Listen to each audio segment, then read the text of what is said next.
Saludo con gusto a Leonardo Valdés Zurita, expresidente del IFE, que es hoy el Instituto Nacional Electoral. Gracias por estar aquí. Gracias por la invitación, Guillermo, qué gusto. Muchas gracias, Leonardo. Bueno, las llamadas corcholatas iniciaron hoy sus recorridos por el país en actividades proselitistas. Si tiene plumas, grazna y camina como pato, dicen es pato.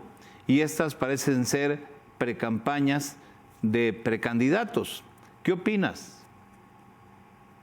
Sí, lamentablemente es un acto de simulación que ya hay una primera advertencia de la Comisión de Quejas del INE que se emitió el viernes pasado ante una queja que presentaron militantes de partidos políticos, PRD me parece, y de Movimiento Ciudadano, en el sentido de que hay una violación a la temporalidad que establece la legislación electoral, que es muy clara, en el sentido de que las precampañas se pueden realizar hasta el mes de diciembre y tiene una definición muy precisa la legislación, tanto de lo que se puede hacer durante esas precampañas, quiénes lo pueden hacer y además la temporalidad.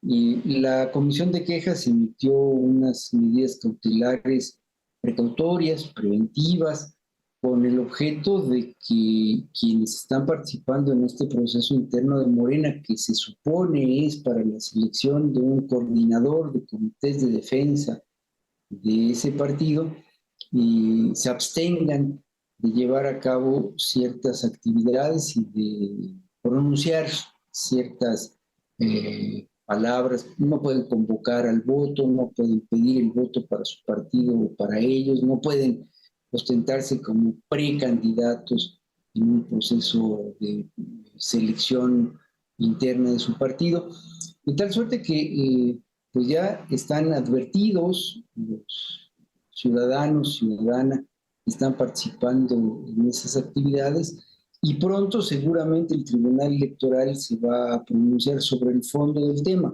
porque esta resolución de la Comisión de Quejas es solamente para efectos de eso, de las medidas precautorias, pero esa comisión no está facultada para resolver el fondo del litigio, que es sí una violación a la legislación electoral, y el Tribunal Electoral seguramente se va a pronunciar dentro de unos días para valorar esta situación. Y sí, es un mal precedente para el inicio del proceso electoral presidencial.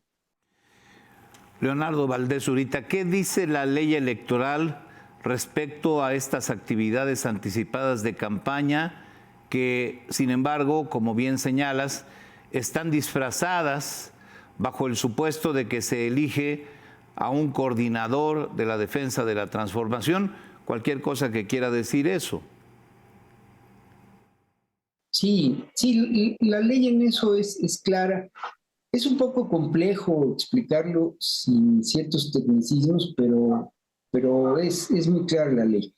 El proceso electoral está dividido en precampañas, otro periodo que se llama de intercampañas y finalmente el periodo de campañas. El periodo de campañas es el último, culmina con la jornada electoral y es el tiempo en el que los candidatos registrados de los partidos políticos pueden hacer proselitismo y pueden llamar a votar, y pueden participar en debates, pueden hacer todo lo que estamos acostumbrados a observar en una campaña electoral. El periodo de precampañas es un periodo en el que los partidos realizan, según establece la legislación, sus procesos internos para determinar a las personas que ostentarán sus candidaturas.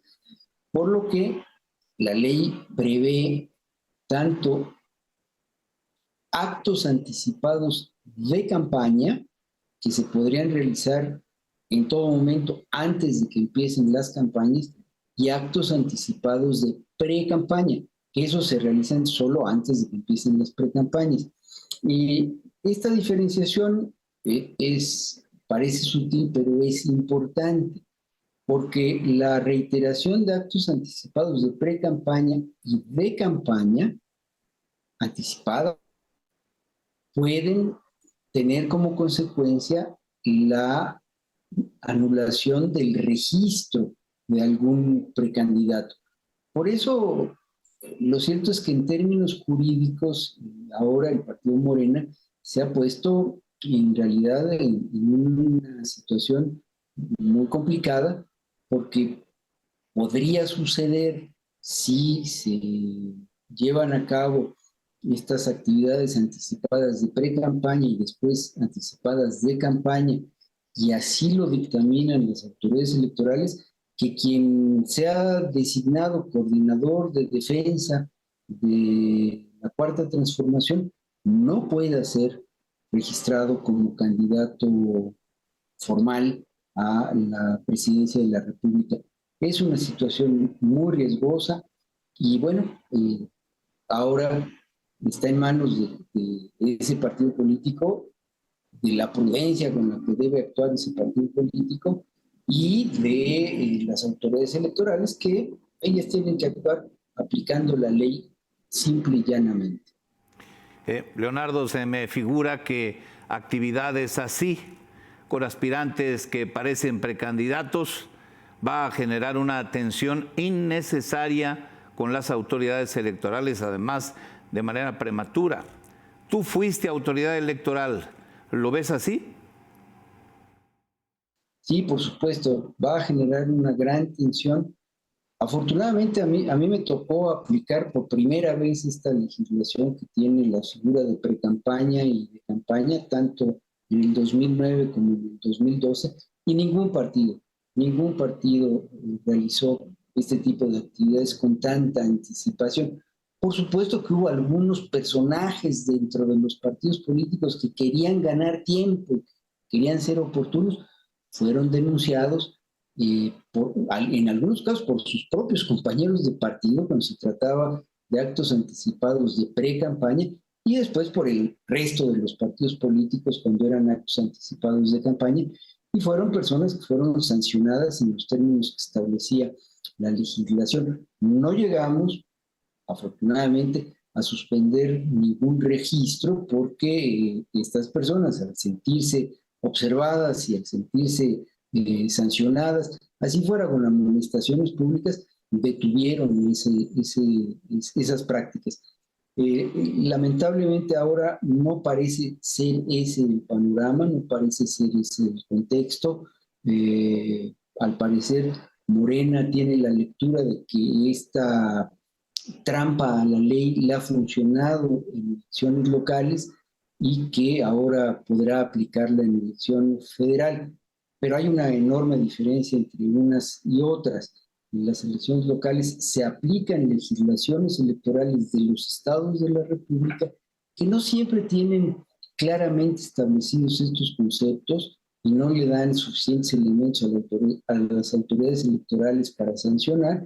Y en este caso se aplica una legislación federal que sí tiene definiciones muy claras y ante autoridades electorales que tienen facultades plenas para poder sancionar este tipo de conductas. Se entiende que de lo que se trata es de adelantar el proceso para que la persona que resulte seleccionada pueda hacer proselitismo con anticipación, pero lo cierto es que el riesgo que están jugando es un riesgo muy, muy grande y puede tener consecuencias muy graves para sus candidaturas y para el proceso electoral, porque eh, lo menos deseable es empezar un proceso electoral con tensiones que se están produciendo ya antes de que empiece el proceso electoral. El proceso electoral empieza hasta septiembre y será entonces cuando las autoridades electorales tendrán que normar este tipo de procedimientos, y lo harán seguramente con toda precisión. ¿Coincides con quienes opinan que este diseño morenista es obra de López Obrador, quien dejó de ser presidente para convertirse en jefe de campaña? Mira, yo tengo esa opinión desde hace mucho tiempo. Creo que el presidente López Obrador, desde las elecciones locales inmediatamente posteriores a su toma de posesión, ha decidido actuar no como presidente, sino como jefe de partido, como si él fuera el dirigente de su partido político, y ha realizado actividades para favorecer a las y los candidatos de su partido. Y hay que decirlo, en algunos casos ha sido exitoso, porque personajes muy poco conocidos resultaron triunfadores en elecciones locales por ese impulso desde la presidencia de la República. Y el asunto es que, vuelvo a reiterar, una es la dimensión de las elecciones locales y otra la de las elecciones federales. Y lo cierto es que sí, nuestra ley electoral federal es mucho más precisa, más desarrollada y con facultades más amplias para las autoridades electorales. Leonardo Valdés Zurita, expresidente del IFE, ahora INE, muchas gracias por estar aquí. Empieza agitado el proceso electoral de 2024. Nos quedamos con este mensaje. Muchas gracias. Gracias a ti, Guillermo. Muy buenas noches.